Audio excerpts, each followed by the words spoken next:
Greetings, I'm Sajdah Wendy Muhammad, and this is an audio read of the Master Key System, Part 3, written by Charles F Hanaal.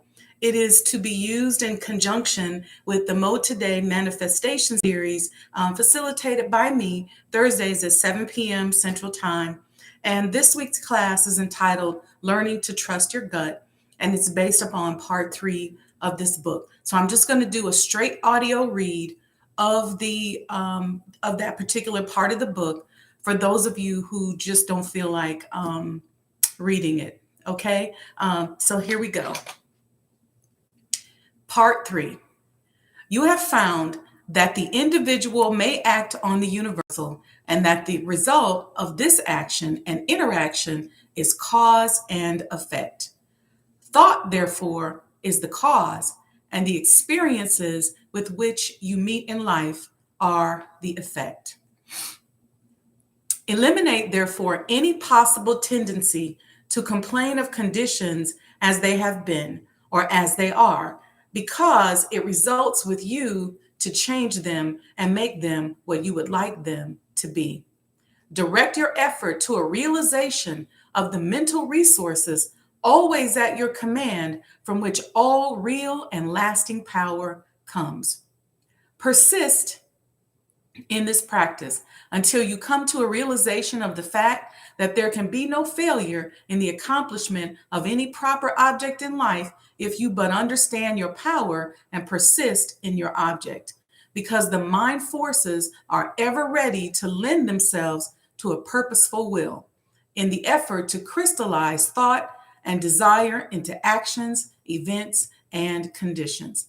Whereas in the beginning of each function of life, and each action is the result of conscious thought, the habitual actions become automatic, and the thought that controls them passes into the realm of the subconscious.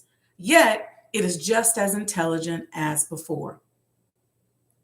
It is necessary that it become automatic or subconscious in order that the self-conscious mind may attend to other things. The new actions will, however, in their turn, become habitual, then automatic, then subconscious, in order that the mind again may be freed from this detail and advance to still other activities. When you realize this, you will have found a source of power which will enable you to take care of any situation in life which may develop. Part 3.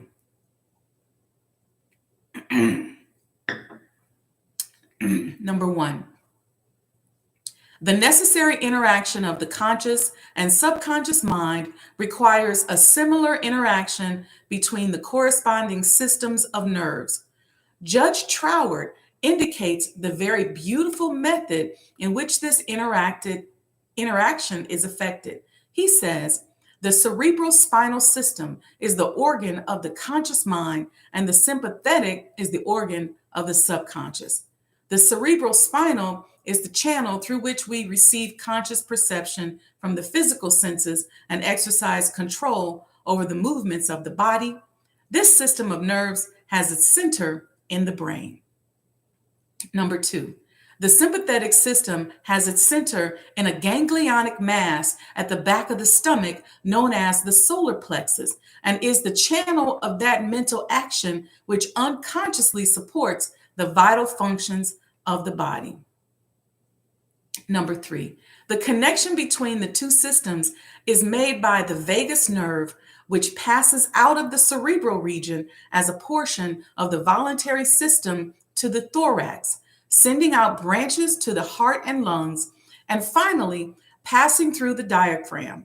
It loses its outer coating and becomes identified with the nerves of the sympathetic system, so forming a connecting link between the two and making man physically a single entity. Number 4, we have seen that every thought is received by the brain, which is the organ of the consciousness, of the conscious. It is here subjected to our power of reasoning. When the objective mind has been satisfied that the thought is true, it is sent to the solar plexus, or the brain of the subjective mind, to be made into our flesh, to be brought forth into the world as reality. It is then no longer susceptible to any argument whatever. The subconscious mind cannot argue, it only acts. It accepts the conclusions of the objective mind as final. Number 5, the solar plexus has been likened to the sum of the body because it is a central point of distribution for the energy which the body is constantly generating. This energy is very real energy, and this sun is a very real sun. And the energy is being distributed by very real nerves to all parts of the body and is thrown off in an atmosphere which envelops the body. Number 6, if this radiation is sufficiently strong, the person is called magnetic. He is said to be filled with personal magnetism. Such a person may wield an immense power for good. His presence alone will often bring comfort to troubled minds with which he comes in contact. Number 7, when the solar plexus is in active operation and is radiating life, energy, and vitality to every part of the body and to everyone whom he meets, the sensations are pleasant. The body is filled with health, and all with whom he comes in contact experience a pleasant sensation. Number 8, if there is any interruption of this radiation, the sensations are unpleasant. The flow of life and energy to some part of the body is stopped, and this is the cause of every ill to the human race, physical, mental, or environmental. Number 9, physical, because the sun of the body is no longer generating sufficient energy to vitalize some part of the body. Mental, because the conscious mind is dependent upon the subconscious mind, the conscious mind is dependent upon the subconscious mind for the vitality necessary to support its thought, and environmental, because the connection between the subconscious mind and the universal mind is being interrupted. Number 10, the solar plexus is the point at which the part meets with the whole, where the finite becomes infinite, where the uncreate becomes create, the universal becomes individualized, the invisible becomes visible. It is the point at which life appears, and there is no limit to the amount of life an individual may generate from its solar center. Number 11, this center of energy is omnipotent because it is the point of contact with all life and all intelligence. It can therefore accomplish whatever it is directed to accomplish. And herein lies the power of the conscious mind. The subconscious can and will carry out such plans and ideas as may be suggested to it by the conscious mind.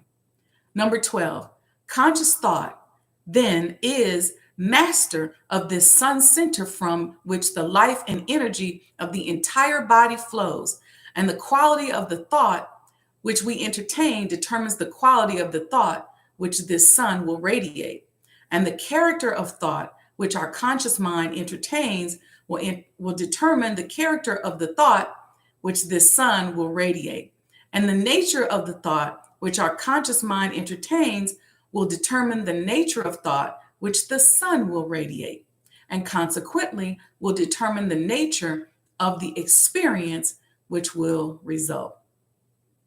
Number 13, it is evident, therefore, that all we have to do is let our light shine. The more energy we can radiate, the more rapidly shall we be enabled to transmute undesirable conditions into sources of pleasure and profit. The important question then is how to let this light shine, how to generate this energy. Number 14, non-resistant thought expands the solar plexus. Resistant thought contracts it. Pleasant thought expands it. Unpleasant thought contracts it.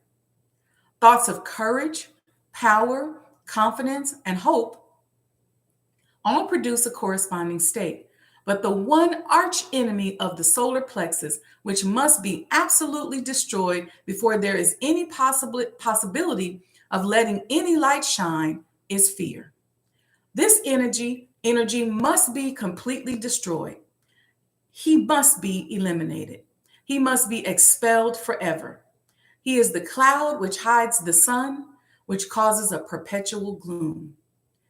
It is this personal devil which makes men fear the past, the present, and the future. Fear themselves, their friends, and their enemies. Fear everything and everybody. When fear is effectually and completely destroyed, your light will shine, the clouds will disperse, and you will have found the source of power, energy, and life. Number 16, when you find that you are really one with the infinite power, and when you can consciously realize this power by a practical demonstration of your ability to overcome any adverse condition by the power of your thought, you will have nothing to fear. Fear will have been destroyed, and you will have come into possession of your birthright. Number 17, it is our attitude of mind toward life which determines the experiences with which we are to meet. If we expect nothing, we shall have nothing. If we demand much, we shall receive the greater portion. The world is harsh only as we fail to assert ourselves. The criticism of the world is bitter only to those who cannot compel room for their ideas. It is fear of this criticism that causes many ideas to fail to see the light of day. Number 18. But the man who knows that he has a solar plexus will not fear criticism or anything else. He will be too busy radiating courage, confidence, and power. He will anticipate success by his mental attitude. He will pound barriers to pieces and leap over the chasm of doubt and hesitation which fear places in his path. Number 19. A knowledge of our ability to consciously radiate health, strength, and harmony will bring us into a realization that there is nothing to fear because we are in touch with infinite strength. Number 20. This knowledge can be gained only by making practical application of this information. We learn by doing. Through practice, the athlete becomes powerful. Number 21. As the following statement is of considerable importance, I will put it in several ways so that you cannot fail to get the full significance of it. If you are religiously inclined, I would say you can let your light shine. If your mind has a bias toward physical science, I would say you can wake the solar plexus. Or if you prefer the strictly scientific interpretation, I will say that you can impress your subconscious mind. Number 22, I have already told you what the result of the impression will be. It is the method in which you are now interested. You have already learned that the subconscious is intelligent and that it is creative and responsive to the will of the conscious mind. What then is the most natural way of making the desired impression? Mentally concentrate on the object of your desire. When you are concentrating, you are impressing the subconscious. Number 23, this is not the only way, but it is a simple and effective way and the most direct way, and consequently, the way in which the best results are secured. It is the method which is producing such extraordinary results that many think that miracles are being accomplished. Number 24, it is the method by which every great inventor, every great financier, every great statesman has enabled to convert the subtle and invisible force of desire, faith, and confidence into actual, tangible, concrete facts in the objective world. Number 25, the subconscious mind is a part of the universal mind. The universal is the creative principle of the universe. A part must be the same in kind and quality as the whole. This means that this creative power is absolutely unlimited. It is not bound by precedent of any kind and consequently has no prior existing pattern by which to apply its constructive principle. Number 26, we have found that the subconscious mind is responsive to our conscious will. which means that the unlimited creative power of the universal mind is within control of the conscious mind of the individual. Number 27. When making a practical application of this principle in accordance with the exercises given in the subsequent lessons, it is well to remember that it is not necessary to outline the method by which the subconscious will produce the results you desire. The finite cannot inform the infinite. You are simply to say what you desire, not how you are to obtain it. Number 28. You are the channel by which the undifferentiated is being differentiated, and this differentiation is being accomplished by appropriation. It only requires recognition to set causes in motion, which will bring about results in accordance with your desire, and this is accomplished because the universal can act only through the individual, and the individual can only act through the universal. They are one. Number 29. For your exercise this week, I will ask you to go one step further. I want you to not only be perfectly still and inhibit all thought as far as possible, but relax. Let go. Let the muscles take the normal condition. This will remove all pressure from the nerves and eliminate the tension which so frequently produces physical exhaustion. Number 30. Physical relaxation is a voluntary exercise of the will, and the exercise will be found to be of great value as it enables the blood to circulate freely to and from the brain and body. Number 31, tensions leads to mental unrest and abnormal mental activity of the mind. It produces worry, care, fear, and anxiety. Relaxation is therefore an absolute necessity in order to allow the mental faculties to exercise the greatest freedom. Number 32, make this exercise as thorough and complete as possible. Mentally determine that you will relax every muscle and nerve until you feel quiet and restful and at peace with yourself and the world. Number 33, the solar plexus will then be ready to function and you will be surprised at the results.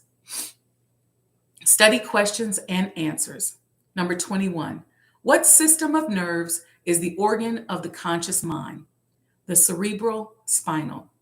Number 22, what system of nerves is the organ of the subconscious mind? The sympathetic. Number 23, what is the central point of distribution for energy which the body is constantly generating? The solar plexus. Number 24, how may this distribution be interrupted? By resistant, critical, discordant thoughts, but especially fear. Number 25, what is the result of such interruption? Every ill with which the human race is afflicted. Number 26, how may this energy be controlled and directed? By conscious thought. Number 27, how may fear be completely eliminated? By an understanding and recognition of the true source of all power. Number 28, what determines the experiences with which we meet in life? Our predominant mental attitude. And number 29, how may we awake the solar plexus? Mentally concentrate upon the condition which we desire to see manifested in our lives. And lastly, number 30, what is the creative principle of the universe? The universal mind. So that's the read of part 3. I apologize for the sun, but it just feels so good. I just wanted it to shine in on our read. You don't have to look at me. You can just listen. And I'll see you all, inshallah, on Thursday at 7 p.m. Central Time, right here for part 3 of the MOEToday Manifestation Series. And we're going to call this How to Learn to Listen, or Learning to Listen to Your Gut. Peace and blessings.